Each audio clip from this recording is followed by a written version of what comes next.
Good morning, girls and boys. Welcome to week 10 of our art class, and I'm really happy to see you. I just wanted to really quickly review what we discussed last week in our class about thinking in a positive way, right?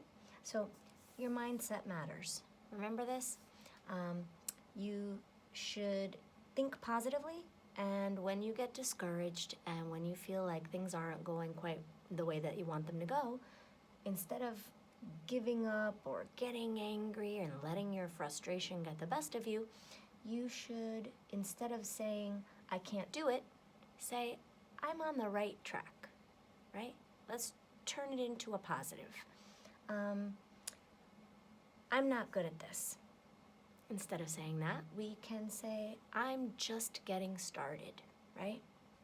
I'm just getting started. So I have to give myself a chance. I have to wait a little bit and give myself the opportunity to see if I get better as I go, okay? And so just to be in a more positive place. And you should also go and find a quiet spot and make sure that you are respectful of your space and of the people around you in that same space. Remember, we're all sharing our spaces in our homes. So with people that are working and people that are studying. And so be respectful, stay calm, right? Take a deep breath when you get angered. Instead of getting angry and breaking a crayon or kicking a chair or doing anything like that, try to take a deep breath and exhale, right? So we try to stay calm, we try to listen, we try to follow rules and listen to the adults in our homes, work to the best of your ability, and I will work with you. You give your best and I will give you my best, right? And we work together, working together to figure it out. So it's not worth it to get frustrated and angry and quit, because we're not quitters, right? Okay, so just a little bit about that. And now we can go back and focus on the purpose of our lesson last week, which was focusing on combining shapes, right? So in order to draw a picture of something that you'd like to draw, try to look at that thing, right? That object or that person or that animal. Try to look at that and find a shape within it, right? Try to break that thing down into basic geometric shapes. You say, geometric shapes. Good job, boys and girls. So really, we started out by making, an oval, right? About as big as our hand. And so that's one shape, an oval. This other shape up here is called a what? I can't hear you. Very good. If you said a circle, it is a circle. And for the ears for Marvin, my dog, we decided to make triangles, right? Kind of curvy, but the triangle ears, an upside down triangle, you got it, nose, some circles for eyes, and within his circle head, we added another, what? That's right, another smaller circle for his snout, and we put a mouth, and we added a letter C for the bottom half of his body. Now, I'm going to show you today how we can finish him up and make him look even more realistic, right? So instead of filling our shapes by coloring, like how we usually do with a crayon, we were discussing using lines to create a visual texture. So let me just review. Instead of coloring this oval shape like this, like we would normally color in a coloring book, we weren't doing that. We were filling up this shape with little short lines. And what that does is create a what? What? Oh, I heard some of you say so. You're right, you do. Visual, texture. That's good. So that we can actually try to trick the viewer into thinking that this dog is furry or soft or fuzzy, right? Because it's showing lines that are representing his hair or his fur. So let me go back to marker. And the reason that I was using marker is because it makes the lines a little bit faster, right? And it also helps prevent, or it helps to stop me from coloring, right? If I have a crayon in my hand, I automatically try to color. But if I have a marker in my hand, it makes me think a little bit more to make the lines. So let me just use this marker here that I was using for Marvin's hair on his body. And look what I'm gonna do. I'm gonna fill this gap. I'm adding short little lines, and I'm connecting, I'm filling in this space between the oval and this letter C, right? Now that looks more like a dog's real body would look, right? Okay, and now for the face, some of you did the face and not the body yet. I did the body and not the face yet. So however you want to work it, your entire dog is going to be filled with lines, except, ready? Stop yourselves. Except where hair does not grow on the dogs. Where do you think that would be? If you said eyes, you're correct. We don't have hair growing on our eyes, right?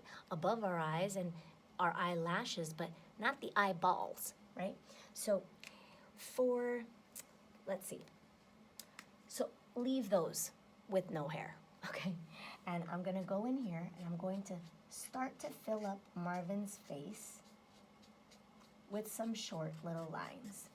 Now remember, we were talking about how you could use different oranges, or if you're making your dog brown, you can use tan, dark brown, medium brown, all different hues of brown, right? All different colors of brown. And you can do that.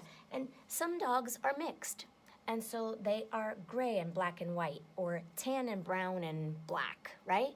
So you can make your dog be whatever colors you want it to be. I had some of you send me blue dogs, pink dogs, surrealistic dogs, right? Meaning not real, surreal, like a dream, fantasy-like, and that's okay. So whatever color it is that you're making your pet, your dog, or if some of you decided to make a cat, that's fine too. Right here, inside the small circle, let's curve our lines. Let's make them come out from the nose. And if you remember, I'm going around like as if I was making the rays of the sun in my drawing, right? So I'm curling around. This marker is a little bit wasted, so you don't see the lines as clearly as if the marker was new. But it's okay, you still get the idea. And then underneath his mouth, he has not a chin, but that's the bottom part of his mouth. So we need that there too.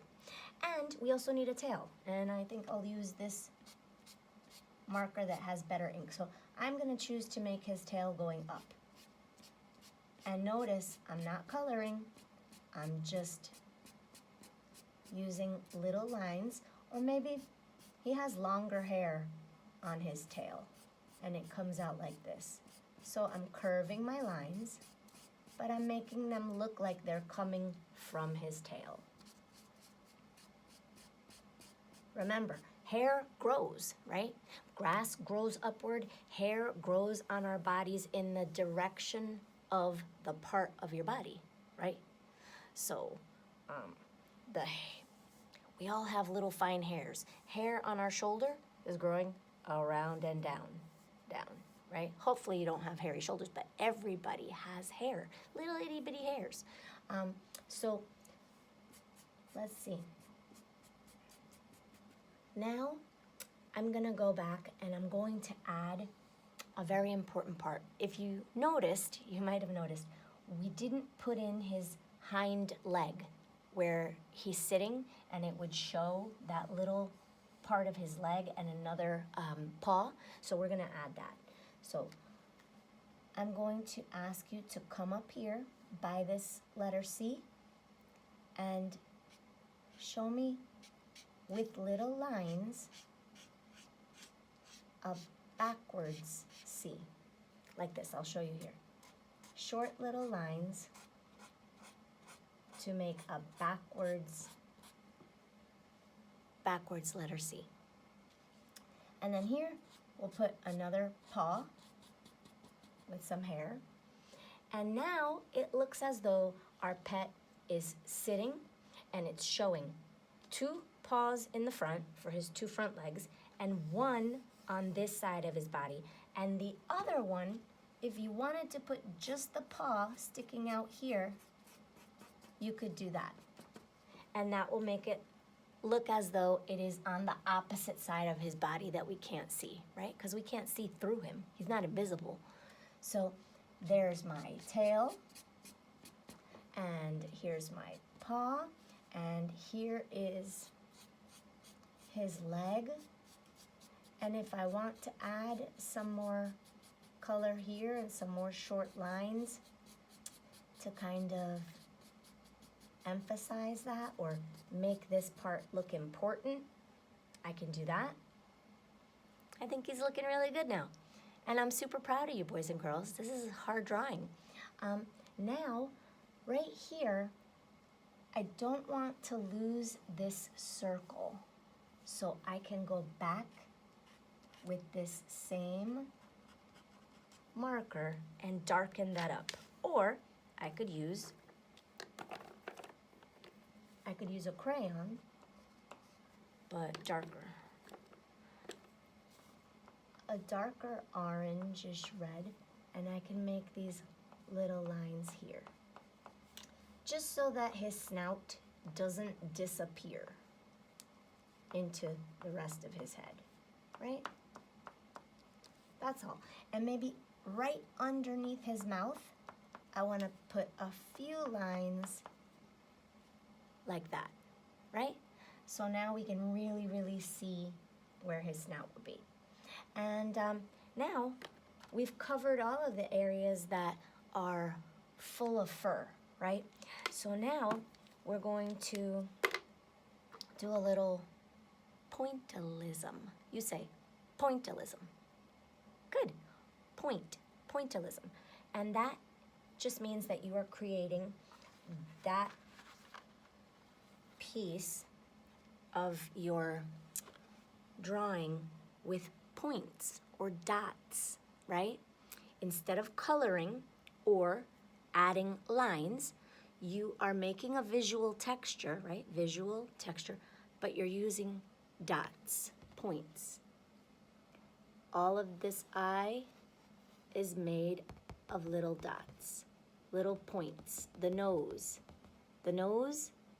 the teeth, the tongue, and the eyes, they don't have hair growing from them. So we make little points. And those little points you can make in whatever material you're using, markers, crayons, oil pastels, color pencils, whatever it is. With the pencils, it takes a lot longer.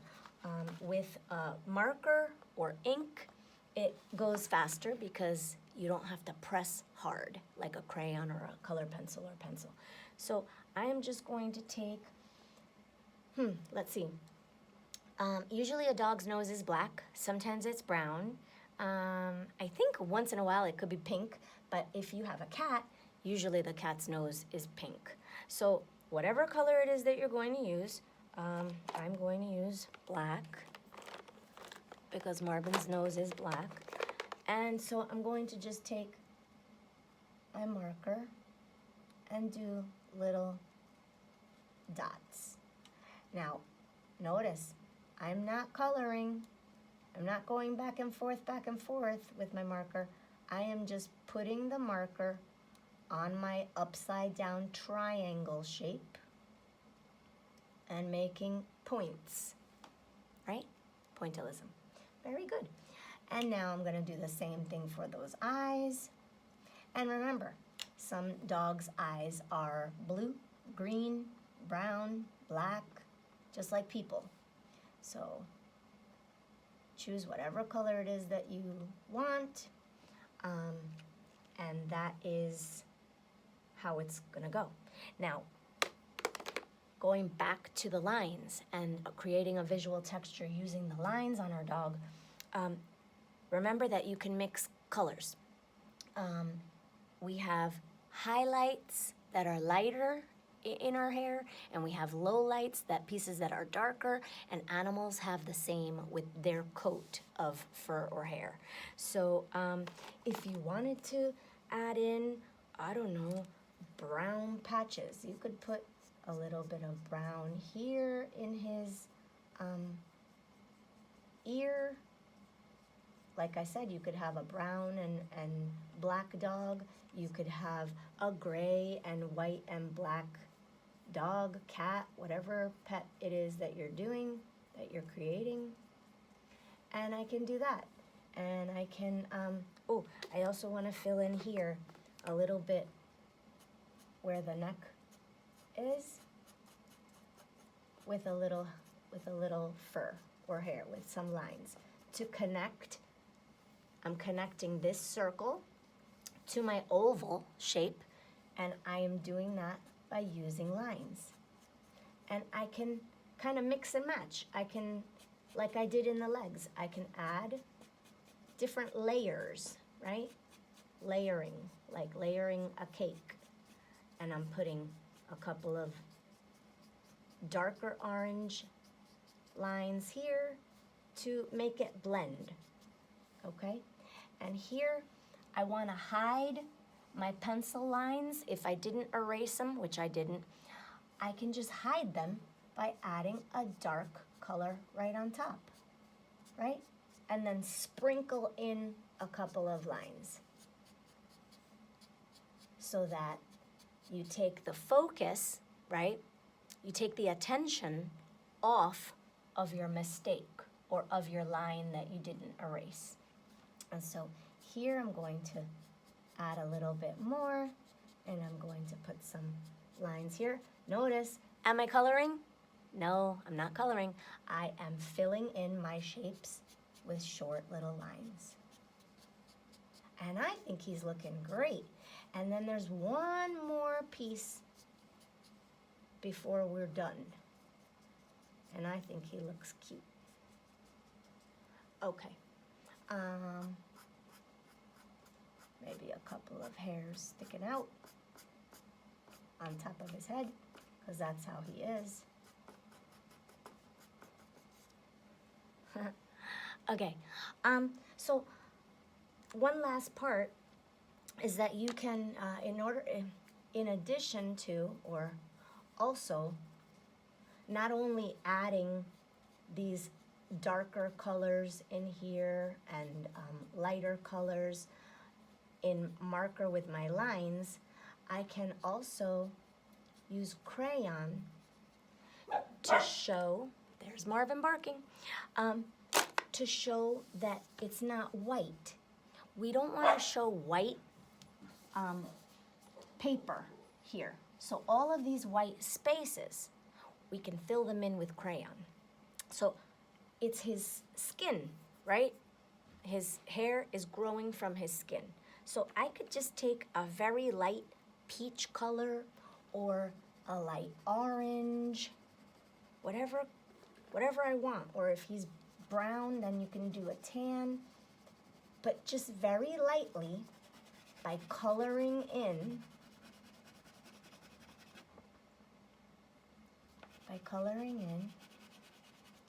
I am hiding the white. Now, do you have to do this? No, you don't have to do this. You can if you want to. And if you made your fur very super light, then don't do it. You see how I'm able to still see my lines here because I did them dark orange, and I'm coloring the white spaces light orange. So I can still see all of these lines. If you made your lines very, very light and then you color on top of them, you might lose some of those. You might not see them as well. So it's your choice and it's up to you. And remember, it's your artwork. You can make it look like however you want. And another thing is, if you feel like it and you have the time, you can also include another pet in your piece, or you could also show the surroundings, right? Show the environment. If I wanted to, I could put my furniture here in this classroom and show what's next to Marvin, or I could make his food bowl, his water bowl, or I could make it like he's going outside for a walk, which he does. And I could make him sitting in the grass. I had some of you already jump ahead and send me your artwork all finished, and your pet was outside with clouds and a sun and grass. So give him a home, whether it's inside or outside. Put him somewhere or her somewhere. I am so excited to see your artwork because I am so proud of the artists that you are.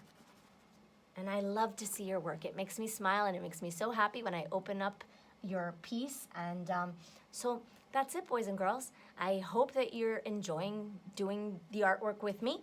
And I think he looks like Marvin. I think he looks like a really realistic dog.